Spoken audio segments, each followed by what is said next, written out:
Warisan sejarah konflik kolosal Jawa, rebutan jadi raja.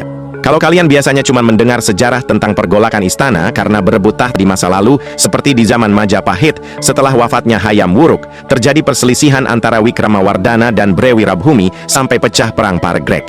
Lalu di masa Demak, kita pernah melihat pertarungan antara Aryo Penangsang dan Joko Tingkir yang akhirnya membuat kekuasaan pindah ke Pajang. Dan masih banyak lagi kisah suksesi yang selalu berakhir pada perpecahan, termasuk Mataram Islam yang kemudian terbelah menjadi Kesultanan Yogyakarta dan Kasunanan Surakarta. Dan kini, untuk pertama kalinya dalam sejarah modern, kalian bisa menyaksikan situasi serupa terjadi langsung di Solo. Bedanya, kalau dulu konflik bisa berujung saling bunuh, perang saudara, bahkan meminta bantuan VOC dengan imbalan kontrak politik, sekarang bentuknya lebih halus, tapi tetap saja tegang. Om jelasin poinnya. Konflik Raja Kembar bukan hal baru di Keraton Solo. Sebelum ini, setelah wafatnya PB12 pada 2004, muncul pertikaian antara dua putranya dari ibu berbeda, KGPH Hangabehi dan KGPA Tedjowulan. Pertarungan legitimasinya cukup panjang, tapi akhirnya mereka berdamai. Tedjowulan mengalah dan menjadi semacam wakil raja, mendampingi Hangabehi sebagai bentuk rekonsiliasi. Namun sejarah itu terulang lagi.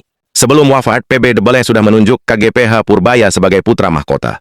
Banyak yang melihat keputusan ini sebagai cara mencegah konflik di masa depan. Tapi kenyataannya, konflik tetap pecah. Beberapa jam setelah PB wafat pada 2 November 2025, Purbaya berdiri di depan peti jenazah ayahnya dan mengucapkan ikrar sebagai Paku Buwono XIV. Menurut kubunya, ini adalah amanat wasiat raja, legitimasi dari keluarga inti.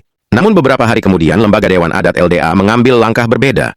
Berdasarkan paugeran, aturan adat Keraton Solo, penerus raja seharusnya mengikuti garis keturunan tertua. Karena itulah LDA menobatkan KGPH Hangabehi sebagai Paku Buwono XIV versi adat. Penobatan Hangabehi dilakukan 13 November 2025. Penobatan Purbaya dilakukan 15 November 2025. Hasilnya, Solo punya dua raja, dua PB14, dua legitimasi.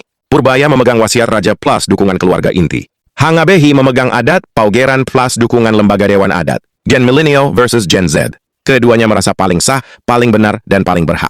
Tapi tenang, ini bukan akan jadi perang Paregreg Jilid 2 atau perang Puputan.